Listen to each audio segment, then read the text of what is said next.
Good morning. मैं Suresh Yadav success अड्डा for you channel में आप सभी का स्वागत करता हूं। आज दोस्तों जैसे हमारा क्या है, लेक्चर नंबर 2, लेक्चर नंबर 1 हो चुका है। तो लेक्चर नंबर 1 में हमने क्या पढ़ाया था, बेसिक इलेक्ट्रिकल। बेसिक इलेक्ट्रिकल में हमने देखा था छोटी छोटी परिभाषाएं जैसे करंट, वोल्टेज, रजिस्टेंस, विद्युत वाहक बल या पोटेंशियल डिफरेंस, जिसको भी विभवांतर बोलते हैं। आज हम लोग देखेंगे उसके आगे। ठीक, तो आप लोग क्या करिए, एक बार वीडियो को शेयर कर दीजिए और सभी लोग लाइव आ जाइए। आप लोग यार लाइव आते नहीं, टाइम से सब लोग आ जाया करो 7 बजे, जिससे थोड़ा अच्छा लगे। आप लोग को बुलाना पड़ता है, बुलाना ना पड़े, आप लोग सब लोग आ जाइए। एकदम फिक्स टाइम है, सुबह 7 बजे। एकदम सो के उठिए फ्रेश माइंड से और ज़बरदस्त एनर्जी के साथ बैठिए और एंजॉय करिए टेक्निकल को हमारे साथ। ठीक दोस्तों, तो हम लोग शुरू करते हैं। देखते हैं एक छोटा छोटा सा पॉइंट एकदम बेहतरीन सा। तो हम लोग देखते हैं का आगे उसके जहाँ तक कल हो गया था। तो हमने प्रतिरोध पढ़ा दिया था। आज हम लोग देखेंगे प्रतिरोध का नियम। और प्रतिरोध के नियम को देखने से पहले हम लोग देखते हैं ओम्स लॉ। क्लियर? तो आप लोग आ जाइए ओम्स लॉ। ठीक दोस्तों, अगर कोई दिक्कत हो रही हो तो तुरंत बताना। ओम का नियम, इंग्लिश में ओम्स लॉ। इंग्लिश ज़रूर जानिए, चूँकि क्या होता है कि यूपीपीसीएल या यूपीआरएल का पेपर जब भी होगा तो हिंदी बहुत टफ दे देता है, जिससे क्या होता है क्वेश्चन में कन्फ्यूजन बनता है। तो आप लोग इंग्लिश ज़रूर जानने का प्रयास करिए। हर टॉपिक की, खासकर हेडिंग की इंग्लिश तो मालूम ही होनी चाहिए। ठीक दोस्तों, तो हम लोग स्टार्ट करते हैं ओम्स लॉ। ओम्स का नियम। अब परिभाषा तो आपको आएगी नहीं कि ओम का नियम की परिभाषा लिखिए पेपर में, उसका कॉन्सेप्ट आता है पेपर में, तो उस चीज़ को ध्यान रखना है। तो जैसे हाई स्कूल में परिभाषा आप लोग पढ़े होंगे ओम के नियम के अनुसार कि यदि किसी चालक की भौतिक अवस्था अपरिवर्तित रहे, अर्थात दाब ताप ना बदले ना, दाब ताप ना बदले, तो चालक के सिरों पर उत्पन्न विभवांतर तथा उसमें बहने वाली धारा जो है वो क्या होगा, दोनों का अनुपात स्थिर होगा। तो कभी कभी पेपर में पूछता है कि ओम के नियम के अनुसार वोल्टेज और धारा का अनुपात क्या होता है, स्थिर होता है, बढ़ता है, घटता है, शून्य होता है। तो दोस्तों आप लोग क्या बताते हो, स्थिर होता है। तो हम लोग देखते हैं ओम के नियम के अनुसार। कुछ लोग आप लोग कमेंट कर रहे थे कि उसकी परिभाषा भी लिखी जाए, तो थोड़ा सा टाइम लगेगा, बट आप लोग देखिए को देखो ओम के नियम अनुसार क्या होता है। तो इसमें लिख सकते हो ओम के नियम के अनुसार, ओम के नियम के अनुसार कि नियम के अनुसार यदि चालक की भौतिक अवस्था, आप लोग खुद भी कापी कलम लेके बैठिए और नोट करते हुए चलिए और वीडियो को शेयर करते रहिए, और वीडियो को अगर पसंद आ रही है तो लाइक भी करिए। ठीक है, जो लोग चैनल पे नए जुड़ रहे हैं उसको सब्सक्राइब भी करें। तो ओम के नियम के अनुसार यदि यदि चालक की भौतिक अवस्था अपरिवर्तित रहे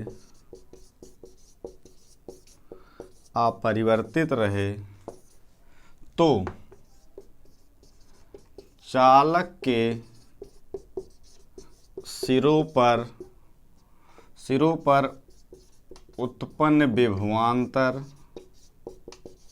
चालक के सिरों पर उत्पन्न विभवांतर तथा बहने वाली धारा का अनुपात क्या होता है दोस्तों, अनुपात स्थिर होता है। क्लियर? देखो क्या स्टेटमेंट, देखो तुम, बहुत सिंपल सा स्टेटमेंट है इनका।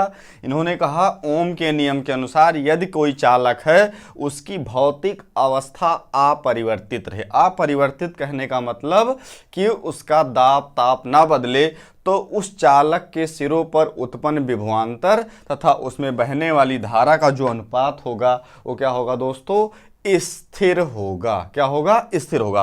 अर्थात अगर इसका अर्थात समझना चाहो तो आप समझ सकते हो कि B/I इक्वल टू स्थिर।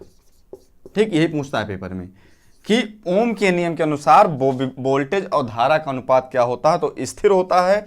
और वो स्थिर मान को किससे दिखाते हैं? R से, प्रतिरोध से प्रदर्शित किया जाता है। अब ये क्या है, अगर इसको हम देखा जाए लाइन में देखा जाए तो मान लो कि सपोज करो ये हमारा कोई कंडक्टर है, क्लियर। अगर ये हमारा कोई कंडक्टर है, क्लियर, अगर मान लिया जाए इस कंडक्टर का अगर विद्युत वाहक बल की बात करें या विभवांतर की विभवांतर की बात करें, तो अगर इसका विभवांतर B है और इसमें बहने वाली धारा I है, तो ओम के नियम के अनुसार इन दोनों का जो अनुपात होगा वो क्या होगा, स्थिर होगा। ठीक, ये विभवांतर क्या, दोनों के विभव में अंतर भी विभवांतर हो गया, आई का अनुपात क्या होगा, स्थिर होगा।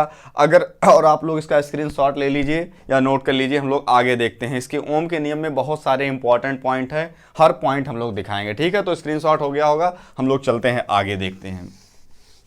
अब इसमें आपको समझना क्या है, चूंकि ओम के नियम से अब ये क्वेश्चन तो नॉर्मली आएंगे नहीं, चूंकि इतना सभी को मालूम होता है। इसके आगे इसमें देखते हैं क्या होता है। अब जैसे हमने क्या लिखा, B/I बराबर R, ये लिखा हमने था।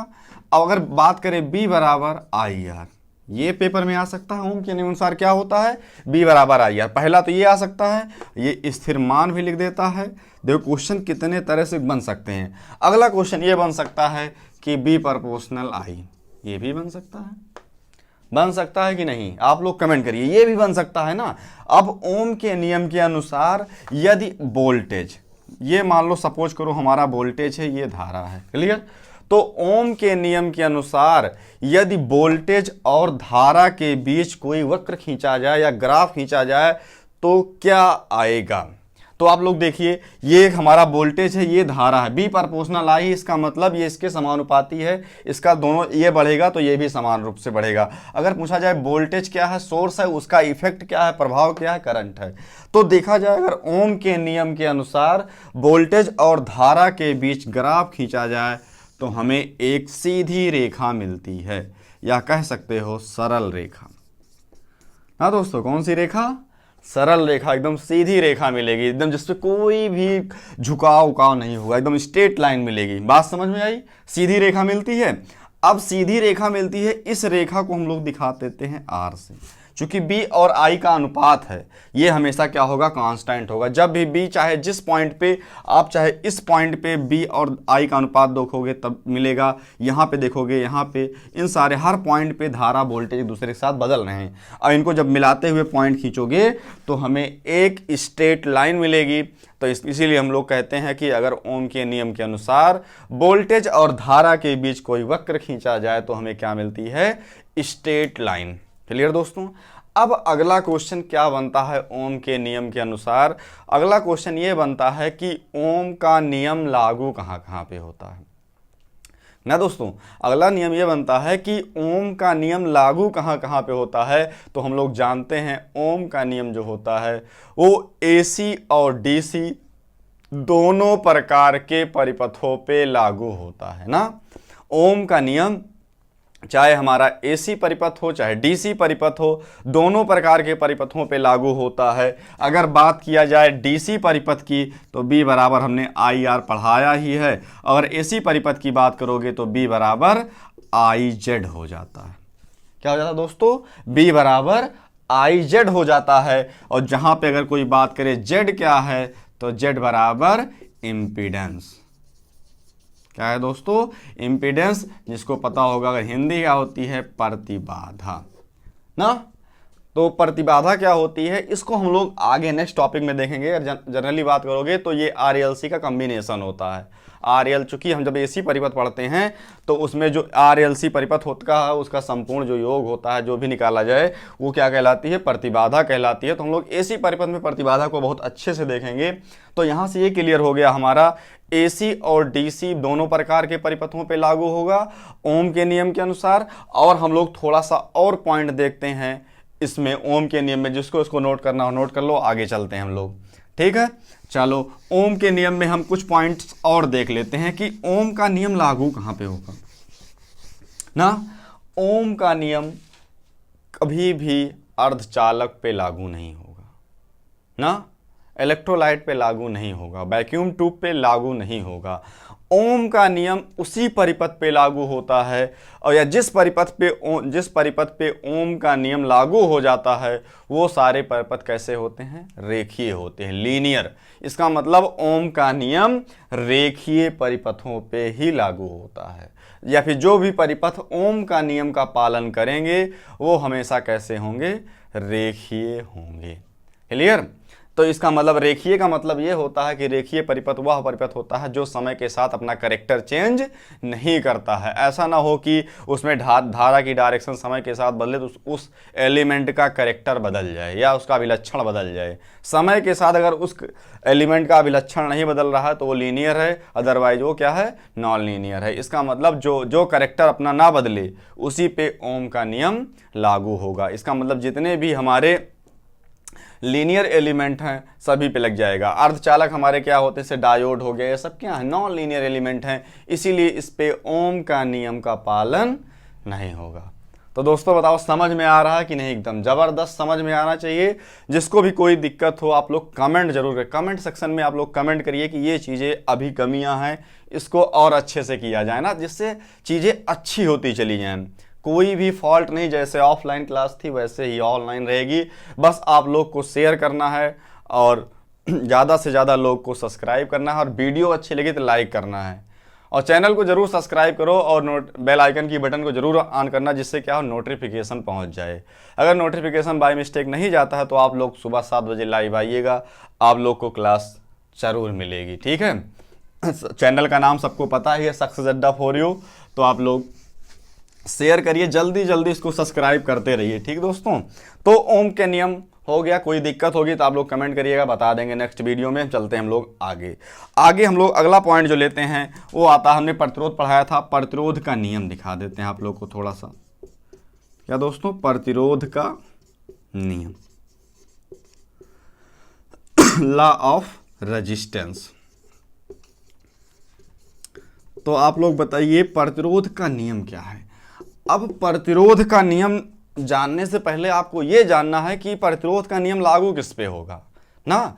तो प्रतिरोध का जो नियम बना हुआ है ये ओनली फॉर कंडक्टर, चालक, किसी चालक के लिए, ऐसा नहीं अर्धचालक के लिए बना हुआ। ये किसके लिए बना हुआ है?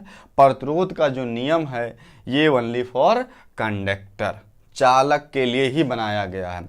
तो अगर हम लोग बात करें प्रतिरोध का नियम, प्रतिरोध के नियम जो होता है इसमें हम लोग देखते हैं कि चालक का प्रतिरोध किस पे डिपेंड करता है। तो पहला पॉइंट ये बन जाता है कि जो चालक का प्रतिरोध होता है वो डिपेंड किसके करता है? तापमान पे ना दोस्तों। इसका मतलब जो पहला पॉइंट इसका बना कि जो चालक का प्रतिरोध है, चालक का प्रतिरोध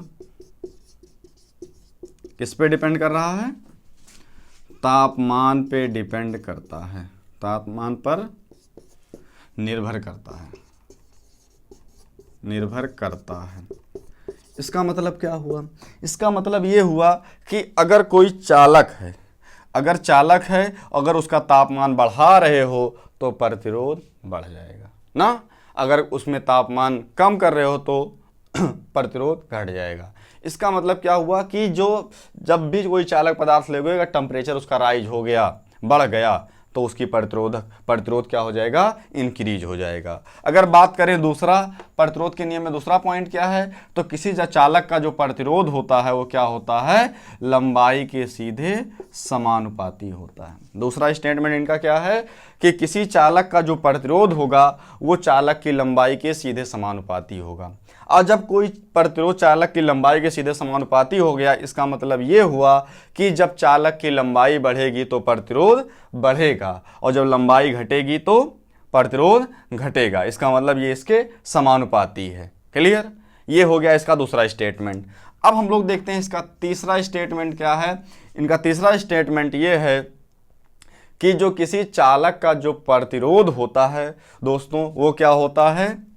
चालक का प्रतिरोध क्या होता है? उसके क्षेत्रफल, अनुप्रस्थ काट के क्षेत्रफल के व्युत्क्रमानुपाती होता है ना। उसके अनुप्रस्थ काट के, जो हमारा ये मान लो कंडक्टर है, इसका जो क्रॉस सेक्शनल एरिया है ये, इस क्रॉस सेक्शनल एरिया के व्युत्क्रमानुपाती होगा। इसका मतलब क्या हुआ है? जब क्षेत्रफल चालक का, हमारा जो भी कोई कंडक्टर है, चालक है, उसका क्षेत्रफल अधिक होगा तो प्रतिरोध क्या होगा?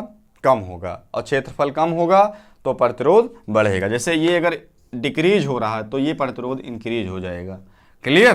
तो इसका मतलब अगर मोटा चालक तार ले रहे हो तो प्रतिरोध कम होगा, और पतला चालक तार ले रहे हो तो प्रतिरोध अधिक होगा। अब समीकरण 1-2 को अगर हम लोग मिला लें तो क्या बनेगा, आप लोग देखिए।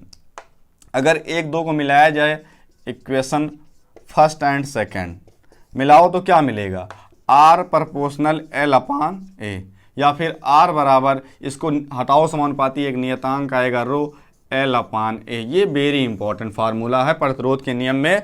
प्रतिरोध R बराबर क्या होता है, तो रो L अपान ए होता है। क्लियर दोस्तों? तो इसमें आगे देखो, R बराबर रो L अपान ए हो गया। अब इसमें ये देखो कि ये रो क्या है, रो क्या है, रो एक नियतांक है। क्या है? नियतांक है, जिसे क्या बोलते हैं, विशिष्ट प्रतिरोध। विशिष्ट प्रतिरोध या प्रतिरोधकता कहते हैं। विशिष्ट प्रतिरोध या प्रतिरोधकता कहते हैं ना दोस्तों। जैसे क्या कहते हैं, विशिष्ट प्रतिरोध या फिर प्रतिरोधकता कहते हैं। अब देखो कि ये विशिष्ट प्रतिरोधकता, अब इस पे ये बहुत इंपॉर्टेंट है कि ये किस पे डिपेंड करती है। बार बार क्वेश्चन कंफ्यूजन करके लिए आता है कि विशिष्ट प्रतिरोधकता डिपेंड करती किस पे करती है। तो हम लोग क्या कर लेते हैं, कोई लोग कंफ्यूजन हो जाते हैं तो रो बराबर आर ए अपान एल कर लेते हैं, क्षेत्रफल के समानुपाती, लंबाई के व्युत्क्रमानुपाती। ये नहीं करना है हमें। हमें ये देखना है कि विशिष्ट प्रतिरोध जो होता है, ये या प्रतिरोधकता होती है, वो डिपेंड करती है पदार्थ की मात्रा, कि वो मटेरियल कैसा है।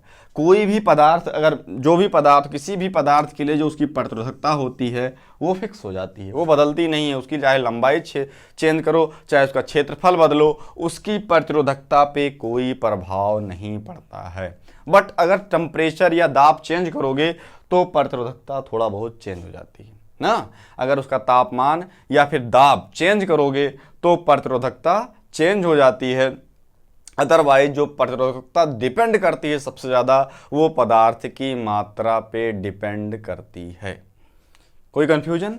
पदार्थ की मात्रा पे डिपेंड करती है। और जो विशिष्ट प्रतिरोध होता है, इसका मात्रक बहुत ज़्यादा पूछा जाता है। वेरी इंपॉर्टेंट है कि विशिष्ट प्रतिरोध का मात्रक क्या होता है। तो आप लोग क्या करिए, एक बार इसका स्क्रीनशॉट ले लीजिए, हम लोग आगे आते हैं, फिर आगे देखते हैं इसके। ठीक, तो आप लोग वीडियो को शेयर करते रहो यार। आप लोग अगर मज़ा आ रहा तो लाइक करो, शेयर करो, और जो चैनल पे नए जुड़ रहे हो सब्सक्राइब करो। ज़्यादा से ज़्यादा लोग यार लाइव आओ। अब तो छुट्टी है, कोचिंग के रूम पे हो तो सब लोग लाइव आओ, एकदम एंजॉय करो ज़बरदस्त। ठीक, हम लोग चलते हैं आगे। अब आगे में हम लोग देखते हैं विशिष्ट प्रतिरोध का मात्रक। पूछता है ना, बहुत ज़्यादा पूछता है, तो हम लोग रटे रहते हैं। तो रटना नहीं है, देखो कैसे निकाला जाता है। हम लोग जानते हैं R बराबर क्या होता है, रो एल अपान ए होता है ना। R बराबर रो एल अपान ए। अब रो बराबर क्या हो जाएगा, आर ए अपान एल हो गया, आर ए अपान एल हो गया। अब देखो आपको यहाँ पे सबका मान याद है। जैसे हमारा क्या हो गया, रेजिस्टेंस, प्रतिरोध, प्रतिरोध का मात्रक ओम हो गया कि नहीं। क्षेत्रफल मीटर स्क्वायर हो गया, और नीचे लंबाई, लंबाई किसमें, मीटर।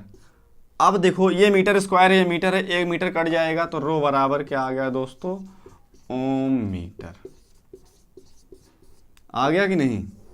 रो बराबर क्या आ गया, ओम मीटर। तो वेरी वेरी इंपॉर्टेंट कि विशिष्ट प्रतिरोध का मात्रक क्या होता है, तो ओम मीटर होता है ना। किसी को कोई दिक्कत? कैसे निकल के आया, एकदम बहुत सिंपल सा है। आप लोग एकदम कॉन्सेप्ट से पढ़िए। ये मात्रक वेरी वेरी इंपॉर्टेंट, ठीक है, ये बहुत इंपॉर्टेंट है, हर एग्जाम में आ जाता है। टेक्निकल का कोई भी एग्जाम दोगे ये जरूर आएगा। क्लियर? और आगे हम लोग चलते हैं। यहाँ तक समझ में आ गया सबको? आप लोग कमेंट करिए, सब लोग समझ में आ गया?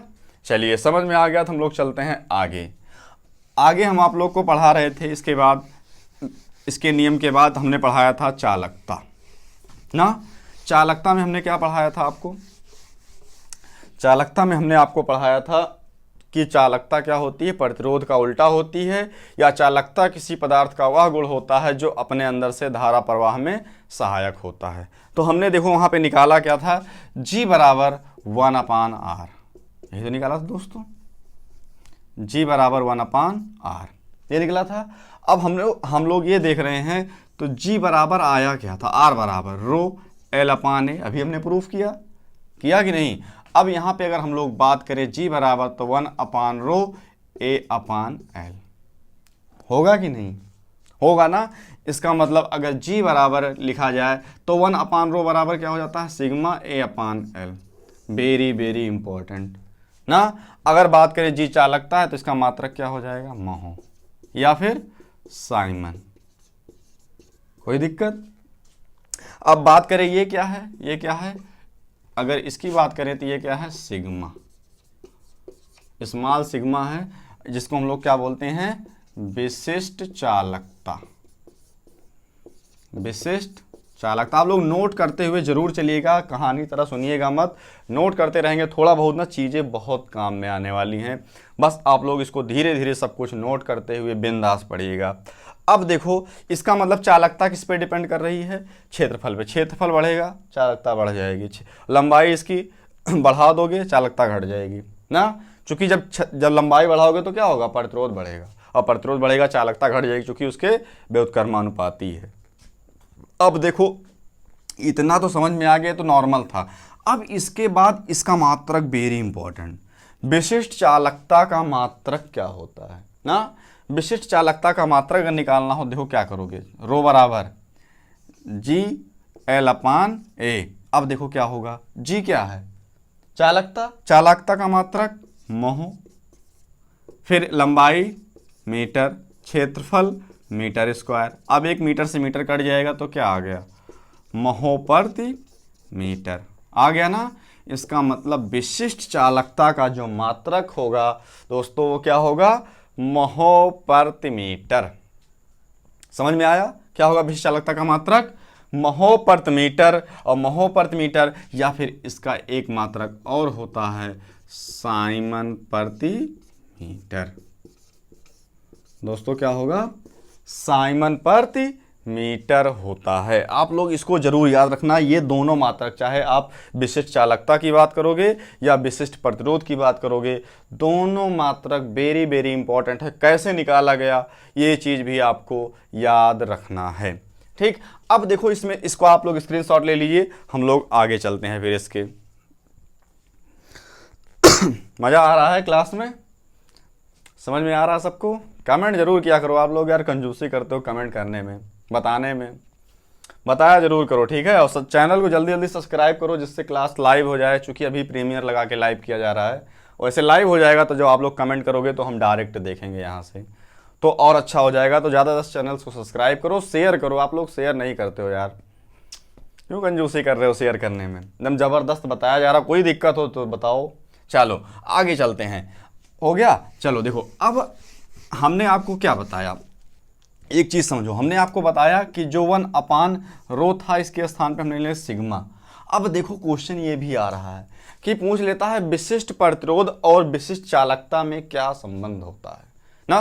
देखो क्वेश्चन अब गहराई से बन रहे हैं कि विशिष्ट प्रतिरोध और विशिष्ट चालकता में क्या संबंध होता है। तो आप लोग देख लो क्या संबंध है, या रो बराबर 1/, सिग्मा बराबर 1/रो। इसका मतलब दोनों एक दूसरे के व्युत्क्रमानुपाती होते हैं। अगर विशिष्ट प्रतिरोध बढ़ेगा तो विशिष्ट चालकता घट जाएगी, या विशिष्ट चालकता बढ़ेगी तो विशिष्ट प्रतिरोध घट जाएगा। दोनों एक दूसरे के व्युत्क्रमानुपाती होते हैं। कोई दिक्कत यहाँ तक किसी को, कोई कंफ्यूजन नहीं है? चलो बहुत अच्छा, तो आप लोग को यहाँ तक समझ में आ गया। चलिए कोई नहीं, इसके आगे हम लोग मिलेंगे फिर नेक्स्ट टॉपिक में। उसके आगे हम पढ़ाएंगे आपको कनेक्शन ऑफ रेजिस्टेंस, प्रतिरोधों का संयोजन, कि प्रतिरोध को संयोजित कैसे किया जाए, सीरीज, समांतर, स्टार, डेल्टा, सारी चीज़ें एक एक टॉपिक पढ़ाएंगे। अभी पावर की टॉपिक पढ़ाना है, शक्ति क्या होती है, तो कोई टॉपिक छूटेगा नहीं। प्लस जूल का नियम है, बहुत से नियम है। तो आप लोग का हो सकता है 17 को सबका मैक्सिमम लोग का एग्जाम हो, लखनऊ मेट्रो का मेंटेनर का। तो इसके लिए आपको बेस्ट ऑफ लक। आप लोग जाइए, बिंदास पेपर दे के आइए, फिर आप लोग कमेंट करके जरूर बताइएगा पेपर कैसा हुआ, ठीक है। कमेंट करके बताइएगा। एकदम बहुत बिंदास, बहुत आराम से पेपर करिएगा, एकदम जल्दबाजी में नहीं, एकदम आराम से, ठीक है। टेक्निकल 75 है तो उसमें आप लोग 55-60 करके आइए बिंदास, कम से कम, मैक्सिमम जितना हो पाए, ठीक है। तो इसके लिए आपको बेस्ट ऑफ लक। मिलते हैं नेक्स्ट वीडियो में, तब तक के लिए bye bye, take care, thank you.